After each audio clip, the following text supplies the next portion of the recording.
ಇವತ್ತಿಂದ 3 ದಿನ ಒಳ್ಳೆ ಜಾತ್ರಾ ಮಹೋತ್ಸವ, ಹಬ್ಬದ ವಾತಾವರಣ, ಸಿಹಿ ಊಟ, ಖಾರ ಊಟ ಕನಗಿರಿಯಲ್ಲಿ ಎಲ್ಲ ಇರುತ್ತೆ. ಇವತ್ತು ಸ್ಪೆಷಲ್ ಆಗಿ ಅಂತಂದರೆ ನಿನ್ನೆ ಇವತ್ತು ನಾಳೆ ಹಬ್ಬ ದೇವಸ್ಥಾನಗಳ ಪೂಜಾ ಕಾರ್ಯಕ್ರಮ, ಕೊಪ್ಪಾಡೇಶ್ವರಿ ಕೊಪ್ಪಾಡೇಶ್ವರಿ ಅಂತೇಳಿ ಪೂಜಾ ಕಾರ್ಯಕ್ರಮ. ಸೊ ನೈಸ್ ಆಗಿದೆ, ಚೆನ್ನಾಗಿದೆ. ಸೊ ಹಾಗಾಗಿ ಸಿಟಿ ತುಂಬ ಲೈಟ್ಸು ನೋಡಿ, ಇಲ್ಲೊಂದು ಮೂರ್ತಿ ಕೂಡ ಮಾಡಿದ್ದಾರೆ, ತುಂಬ ಚೆನ್ನಾಗಿ ಕಾಣಿಸುತ್ತೆ.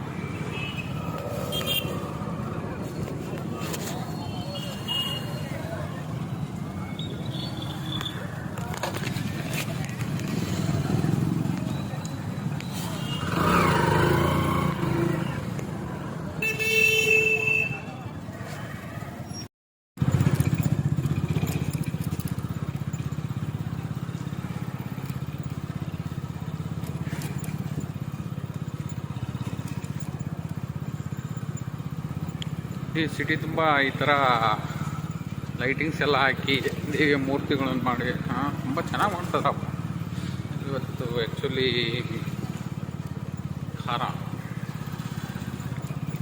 ಅಂತಂದರೆ ಕುರೆ ಕಡಿತಾರೆ, ಸರಿಯಾಗಿ 50-100 ಕುರೆ ಬಿದ್ದಿದೆ. ಚೆನ್ನಾಗಿದೆ, ದೊಡ್ಡ ಜನ ಎಲ್ಲ ಬಂದಿದ್ದಾರೆ, ವಿಸಿಟ್ ಮಾಡಿದ್ದಾರೆ. ಎಲ್ಲ ದೇವಸ್ಥಾನಗಳಿಗೂ ಈ ಥರ ಎಲ್ಲ ಇದು ಮಾಡಿದ್ದಾರೆ. ಭಕ್ತರು ಕೂಡ ಭಾಳ ಚೆನ್ನಾಗಿ ಬರ್ತಾಯಿದ್ದಾರೆ.